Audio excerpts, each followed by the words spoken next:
Hi friends, welcome to Shaan baby foods. ಇವತ್ತು ಕಲ್ಲಂಗಡಿ ಹಣ್ಣಿಂದ 3 ರೀತಿಯಾದ ರೆಸಿಪಿಗಳನ್ನ ಮಗುಗೆ ಯಾವ ರೀತಿ ಮಾಡಿಕೊಡ್ಬೋದು ಅಂತ ತಿಳಿಸ್ಕೊಡ್ತಾ ಇದ್ದೀನಿ. ಬಿಸಿಲು ಕಾಲ ಅಲ್ವಾ, ಕಲ್ಲಂಗಡಿ ಹಣ್ಣು ಎಲ್ಲ ಕಡೆನೂ ಸಿಗುತ್ತೆ. ನಾನು ಯಾವಾಗಲೂ ಹೇಳ್ತಾ ಇರ್ತೀನಿ, ಸೀಸನಲ್ ಫ್ರೂಟ್ಸು ಪಾಪುಗೆ ತುಂಬಾ ಒಳ್ಳೆಯದು ಅಂತ. ಅದರಲ್ಲೂ ಈ ಕಲ್ಲಂಗಡಿ ಹಣ್ಣಲ್ಲಿ 95% ನೀರಿನ ಅಂಶ ಇರೋದ್ರಿಂದ ಮಗುಗೆ ತುಂಬ ಒಳ್ಳೆಯದು ಅಂತಲೇ ಹೇಳ್ಬೋದು. ಸೊ ಎಷ್ಟು ಪ್ರಮಾಣದಲ್ಲಿ ಕೊಡಬೇಕು, ಯಾವ ವೇಜಲ್ಲಿ ಕೊಡಬೇಕು, ಎಷ್ಟು ಕೊಡಬೇಕು ಅಂತ ಕಂಪ್ಲೀಟಾಗಿ ವಿಡಿಯೋದಲ್ಲಿ ತಿಳಿಸ್ಕೊಡ್ತೀನಿ. ಬನ್ನಿ ಹೇಗೆ ಮಾಡೋದು ಅಂತ ನೋಡೋಣ. ಕಲ್ಲಂಗಡಿ ಹಣ್ಣು ಮಗುಗೆ ಕೊಡೋದಕ್ಕೆ ಮುಂಚೆ ಇದರಲ್ಲಿರುವಂಥ ಪ್ರತಿಯೊಂದು ಬೀಜನೂ ತೆಗೆದು ಈ ರೀತಿ ಕಟ್ ಮಾಡಿ ಇಟ್ಕೊಳ್ಬೇಕು. ಈ ಕಲ್ಲಂಗಡಿ ಹಣ್ಣನ್ನು ಮೊದಲು 6 ತಿಂಗಳಿಂದ 10 ತಿಂಗಳ ಒಳಗಡೆ ಇರುವಂಥ ಪಾಪುಗೆ ಯಾವ ರೀತಿ ಕೊಡಬಹುದು ಅಂತ ನೋಡೋಣ. ಒಂದು ಬ್ಲೆಂಡರ್ ಜಾರ್ಗೆ ಸ್ವಲ್ಪ ಕಲ್ಲಂಗಡಿ ಹಣ್ಣನ್ನು ಹಾಕಿಬಿಟ್ಟು ಗ್ರೈಂಡ್ ಮಾಡ್ಕೊಳ್ಬೇಕು. ಜಸ್ಟು ಇದನ್ನು ಗ್ರೈಂಡ್ ಮಾಡಿಬಿಟ್ಟು ಪ್ಯೂರಿ ಥರನೂ ತಿನ್ನಿಸ್ಬೋದು, ಅಥವಾ ಇದನ್ನು ಫಿಲ್ಟರ್ ಮಾಡಿಬಿಟ್ಟು ಜ್ಯೂಸ್ ಥರ ಬೇಕಿದ್ರೂ ನೀವು ಕುಡಿಸ್ಬೋದು. ಫಿಲ್ಟರ್ ಮಾಡೋ ಹಾಗಿದ್ರೆ ಈ ರೀತಿ ಸ್ಟ್ರೈನರಲ್ಲಿ ಹಾಕಿ ಫಿಲ್ಟರ್ ಮಾಡಿಬಿಟ್ಟಾದರೂ ಕುಡಿಸ್ಬೋದು. ಹಾಗೆ ಬೇಕಿದ್ರೂ ಕುಡಿಸ್ಬೋದು, ಅಥವಾ ಒಂದು ಚಿಟಿಕೆಯಷ್ಟು ಕಾಳುಮೆಣಸಿನ ಪುಡಿ, 1 ಚಿಟಿಕೆಯಷ್ಟು ಜೀರಿಗೆ ಪುಡಿ, 1 ಚಿಟಿಕೆಯಷ್ಟು ಉಪ್ಪು ಹಾಕ್ಬಿಟ್ಟು ಬೇಕಾದರೂ ಮಿಕ್ಸ್ ಮಾಡಿ ಕುಡಿಸ್ಬೋದು. ಈಗ ನೆಕ್ಸ್ಟ್ ರೆಸಿಪಿ ಬಂದು ಅದೇ ಬ್ಲೆಂಡರ್ ಜಾರ್ಗೆ ಸ್ವಲ್ಪ ಕಲ್ಲಂಗಡಿ ಹಣ್ಣು, ಅದರ ಜೊತೆಗೆ 1 ಬಾಳೆಹಣ್ಣು ಹಾಕಿಬಿಟ್ಟು ಗ್ರೈಂಡ್ ಮಾಡ್ಕೊಳ್ತಾ ಇದ್ದೀನಿ.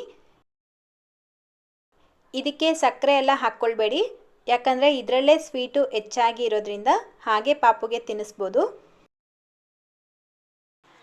ನೆಕ್ಸ್ಟ್ ಈಗ 1-2 ಟೇಬಲ್ ಸ್ಪೂನಷ್ಟು ಮೊಸರು ತೊಗೊಂಡಿದ್ದೀನಿ. ಹಾಗೆ ಸ್ವಲ್ಪ ಕಲ್ಲಂಗಡಿ ಹಣ್ಣನ್ನು ಹಾಕಿಬಿಟ್ಟು ಇದೆರಡನ್ನು ರುಬ್ಬಿ ಪಾಪುಗೆ ತಿನ್ನಿಸ್ಬೋದು. ನೀವು ಯಾವುದೇ ವಿಧಾನದಲ್ಲಿ ಬೇಕಾದರೂ ಮಾಡಿ ತಿನ್ನಿಸ್ಬೋದು. ಆದರೆ ಕಲ್ಲಂಗಡಿ ಹಣ್ಣು ಯಾವತ್ತೂ ಕೊಟ್ಟಿಲ್ಲ, ಇದೇ ಫಸ್ಟ್ ಟೈಮ್ ಸ್ಟಾರ್ಟ್ ಮಾಡ್ತಾ ಇದ್ದೀರಾ ಅನ್ನೋ ಹಾಗಿದ್ರೆ ನಾನು ಮೊದಲು ತಿಳಿಸ್ಕೊಟ್ಟಿರುವಂಥ ಬರೀ ಕಲ್ಲಂಗಡಿ ಹಣ್ಣಿನ ಜ್ಯೂಸು ಅಥವಾ ಪ್ಯೂರಿನ ಮಾಡಿ ತಿನ್ನಿಸ್ಬೇಕು. ಎಷ್ಟು ಪ್ರಮಾಣದಲ್ಲಿ ತಿನ್ನಿಸ್ಬೇಕು ಅನ್ನೋ ಹಾಗಿದ್ರೆ ಸ್ಟಾರ್ಟಿಂಗ್ 2 ಸ್ಪೂನಿಂದ ಸ್ಟಾರ್ಟ್ ಮಾಡಬೇಕು. ಮಗುಗೆ ಅಡ್ಜಸ್ಟ್ ಆಗ್ತಿದೆಯಾ ಇಲ್ವಾ ಅಂತ ಅಬ್ಸರ್ವ್ ಮಾಡಿ. ಪಾಪುಗೆ ಏನಾದರೂ ರ್ಯಾಷಸ್ಸು, ಅಲರ್ಜಿ ಆಗ್ತಾ ಇದೆ ಅನ್ನೋ ಹಾಗಿದ್ರೆ ನೀವು ಸ್ಟಾಪ್ ಮಾಡಬೇಕು. ಇಲ್ಲ ಪಾಪು ನಾರ್ಮಲ್ ಆಗಿದೆ ಅನ್ನೋ ಹಾಗಿದ್ರೆ ಇದನ್ನು ಕಂಟಿನ್ಯೂ ಮಾಡಿ.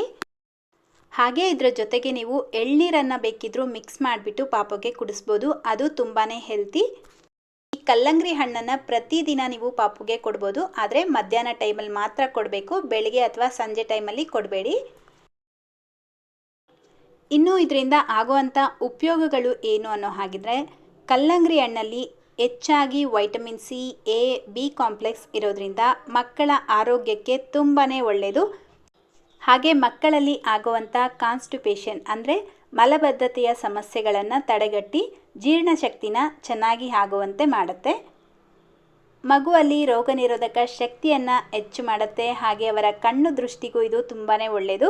ಮಕ್ಕಳ ಬೋನ್ಸ್ ಸ್ಟ್ರೆಂತ್ ಮಾಡೋದಕ್ಕೂ ಇದು ಸಹಾಯ ಮಾಡುತ್ತೆ. ಇಷ್ಟೆಲ್ಲ ಉಪಯೋಗ ಇರುವಂಥ ಈ ಕಲ್ಲಂಗಡಿ ಹಣ್ಣನ್ನು ಮಗುಗೆ ಮಿಸ್ ಮಾಡ್ದಿರ ಕೊಡಿ. ಕಲ್ಲಂಗಡಿ ಹಣ್ಣನ್ನು ಯಾವ ರೀತಿ ಸೆಲೆಕ್ಟ್ ಮಾಡಬೇಕು ಅನ್ನೋದು ತುಂಬಾ ಇಂಪಾರ್ಟೆಂಟ್.